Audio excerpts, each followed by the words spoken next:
Apprendre à décider, vaste sujet, déjà abordé chez Outils du Manager. On a fait au moins 2 podcasts sur le sujet que je vous invite à réécouter. Mais là, on remet le couvert avec un nouveau podcast sur la manière de décider. Je suis Cédric Watine d'Outils du Manager, le podcast en français sur le management le plus écouté. Alors, je vais vous présenter le podcast qui sort cette semaine et les 4 épisodes dont il va être constitué. Ensuite, je vous ferai part d'une ou deux réflexions que j'ai par rapport à la décision qui ne sont pas abordées dans le podcast et que je vais aborder rapidement dans cette vidéo. Donc, le podcast, qu'est-ce que c'est ? Ça va être une série de 4 entretiens avec Olivier Sibony qui a écrit ce bouquin qui s'appelle « Réapprendre à décider » que je vous conseille vraiment, qui est très complémentaire aux travaux qu'on a déjà fait sur Outils du Manager. Qu'est-ce qu'on va voir au cours de ces 4 entretiens ? En fait, on va voir 4 choses. La première chose, c'est qu'on va voir que notre manière de décider de manière individuelle, elle est biaisée. C'est-à-dire qu'on a des réflexes qui nous viennent de notre éducation, de notre expérience, etc., qui font qu'on fait souvent, tout le temps, la même erreur quand on décide. Et on va voir le type d'erreur que l'on peut faire. Ensuite, on va voir que ce qui va nous permettre de compenser ces biais et donc d'apprendre à mieux décider, et c'est là que ça devient intéressant en termes de management, ça va être de faire intervenir le groupe. Pourquoi ? Parce qu'au sein d'un groupe, les biais se compensent et que ça nous permet d'avoir une vue sur la décision qu'on est en train de prendre, et donc ça peut réduire les biais qu'on a quand on prend des décisions. Ensuite, on verra quels outils on peut utiliser pour que ça fonctionne. Et enfin, on verra que très souvent, la confiance, ça va être le moteur de la décision. C'est grâce à la confiance que vous allez instaurer dans votre équipe que vous allez finalement mieux décider. Mais avant de vous laisser écouter ce podcast, je voudrais vous donner quelques petites indications justement sur la décision, des choses qui ne sont pas incluses dans le podcast. La première, c'est que décider, c'est accepter de se tromper. Qu'est-ce que je veux dire par là ? En fait, ce que je veux dire, c'est que pour mieux décider, il y a un pas que vous devez franchir, c'est d'accepter de vous tromper, d'accepter le risque de la décision. Même si vous le réduisez, et c'est tout l'objet du bouquin, il y aura toujours un risque lié à prendre une décision. Et en fait, c'est ça qui nous rend humains, c'est l'acceptation de ce risque. Ce que je veux dire, c'est que le jour où les décisions ne seront plus de votre fait, où elles seront prises par un ordinateur de manière automatique, c'est-à-dire en fait, ce ne seront plus des décisions, mais ce seront des choix, vous aurez réduit la part de risque à 0, où vous aurez cette impression, mais vous serez mort, parce que la vie, c'est justement la prise de risque. Et puis, il y a une autre chose que je voudrais vous dire pour vous donner confiance dans le fait de décider, c'est quelque chose qu'un grand dirigeant d'entreprise m'a dit il n'y a pas longtemps, et ça m'a vraiment éclairé. Et en fait, je lui demandais, mais en fait, dans toutes ces années de direction de grands groupes, qu'est-ce que tu as appris d'important ? Et il m'a dit, j'ai appris un truc important. Le truc que j'ai appris, c'est qu'on n'apprend jamais aussi bien qu'en corrigeant ses erreurs.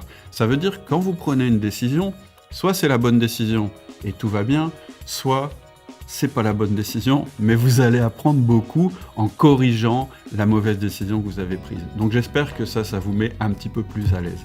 Et puis pour terminer, je voudrais vous donner une citation que j'ai tirée de ce bouquin de Charles Pépin qui s'appelle « La confiance en soi », qui est un très bon livre aussi. Décidément, aujourd'hui, c'est le jour des bouquins. C'est pas du tout un bouquin business, mais c'est une philosophie, mais très très simple, qui nous parle de la confiance, de la manière d'avoir confiance en soi, mais aussi de la manière de donner confiance aux autres. Je vous conseille cette lecture. Moi, c'est quelque chose qui m'a fortement éclairé sur la manière de travailler avec mes équipes. Et donc, qu'est-ce qu'il nous dit, Charles Pépin ? En fait, il fait la distinction entre décider et choisir. Et en fait, il nous dit, choisir, c'est savoir avant d'agir, et décider, c'est agir avant de savoir. Donc vous voyez bien que Charles Pépin, ce qu'il est en train de nous dire, c'est que décider, ça nous fait grandir. C'est vrai dans la vie courante, mais c'est vrai aussi dans l'entreprise. À chaque fois que vous allez prendre une décision, ce sera une occasion de grandir pour vous et pour le groupe. Et du coup, je voudrais vous dire une dernière chose à propos de la confiance. Parce qu'en fait, décider en groupe, ça va développer la confiance. Je vous explique. D'abord pour vous, c'est ce que je viens de vous dire. Plus vous allez décider et être capable donc de vous tromper, plus vous allez renforcer votre confiance en vous. C'est une première chose et elle est importante. Parce que vous allez aussi développer la confiance dans votre équipe. Et là, c'est très important. C'est-à-dire qu'il y a un cercle vertueux qui va se mettre en place. Dans un premier temps, vous allez développer la confiance dans votre groupe. C'est-à-dire que vous allez être capable de choisir la solution préconisée par un des membres du groupe plutôt que la solution que vous auriez utilisée vous-même. Vous allez faire ça parce que vous allez vous rendre compte que très souvent, vos collaborateurs sont plus proches du terrain que vous et donc ils sont plus pragmatiques et donc ils ont des meilleures solutions que celles que vous auriez proposées. Mais pas seulement. Le fait de faire ça, ça va développer la confiance chez eux. Ils vont se rendre compte que, et oui, de temps en temps, ils peuvent agir sur les décisions que vous prenez et ça c'est primordial. Donc ça va les encourager à participer davantage. Premier avantage. Deuxième avantage, le jour où vous ne choisirez pas justement les solutions qui sont proposées par le groupe et que vous choisirez votre solution, ils se diront « Ok, il a décidé ça, mais c'est pas seulement parce que c'est sa solution, c'est parce qu'il pense que c'est la meilleure des solutions. » Et donc, dans ce cas-là, ils seront meilleurs dans l'exécution que vous allez faire par la suite parce qu'ils seront convaincus que vous avez essayé de prendre la meilleure décision possible. Et dernière chose à propos de la confiance dans le groupe, c'est un cercle vertueux. Plus vous aurez des décisions collectives, plus vous vous ferez confiance entre vous parce que vous serez capable de confronter vos idées et de ne pas être dans le conflit, mais plutôt dans la confrontation des idées qui permettent de déboucher sur une meilleure décision. Et aussi, plus vous développerez la confiance dans votre équipe, plus vous aurez des décisions qui sont pertinentes. Et vous savez que pour moi, la confiance, c'est primordial. Pour moi, c'est le meilleur moteur de l'entreprise. Tout ce qu'on dit sur Outils du Manager, en fait, ça vise à développer la confiance. Ça vise à établir une relation de confiance entre vous et votre direction, entre vous et votre équipe, et aussi votre confiance en vous de manager qui sera amené à prendre des décisions importantes pour l'entreprise.